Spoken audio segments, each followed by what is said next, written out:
আমাৰ সকলোৰে মৰমত অসমৰ জনপ্ৰিয় অভিনেতা তেখেত ফেইলাও বসুমতাৰী যোৱাকালি আমাৰ সকলোকে এৰি পেলাই গুচি গ'ল। আগৰ পৰা অলপ লিভাৰৰ প্ৰব্লেমৰ কাৰণে দীৰ্ঘদিনীয়া ট্ৰিটমেণ্ট লৈ আছিলে, কিন্তু তেনেকুৱা পৰিৱেশ নাছিল যে মানে হঠাতে যে আমাক এৰি পেলাই যাব। কিন্তু যোৱাকালি ৰাতিপুৱা অলপ উশাহ লোৱাৰ কাৰণে প্ৰব্লেম হোৱাৰ কাৰণে ডাউন টাউন হস্পিটেলত ভৰ্তি কৰিছিলে, কিন্তু ৰাতি 9:40 বজাত মানে হঠাৎ মানে তাই মানে মৃত্যুবৰণ কৰিলে।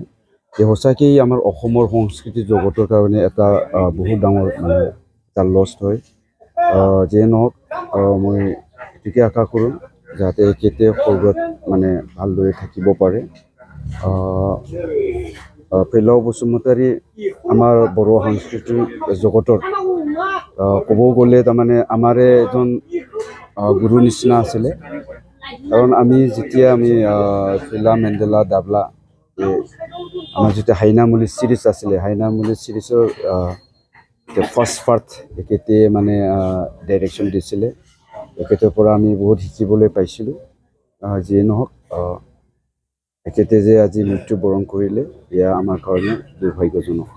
ডাঙৰ ক্ষতি মই তাকেতো কৈ আছোঁ, মানে তেখেতে যে আমাৰ পৰা গুচি গ'ল, এই বড়ো সংস্কৃতি জগতৰ মানে চবচে ডাঙৰ এটা ক্ষতি হৈছে। কাৰণ তেখেতে মানে বহুতখিনি গান লিখিছিল, গান গাইছিল বড়োত। আৰু মানে জুবিন গাৰ্গৰ তেখেতে প্ৰথমে মানে বড়ো গানটো গোৱাইছিল। তো তেখেতৰ যিটো contribution in the culture of Bodo, তাৰমানে মুখেদি কৈ পেলাই আমি শেষ কৰিব নোৱাৰোঁ। ভাল বন্ধু আছিলে, এখেতে যে আজি আমাৰ মাজত নাই এইটো বিশ্বাস কৰিব পৰা নাই।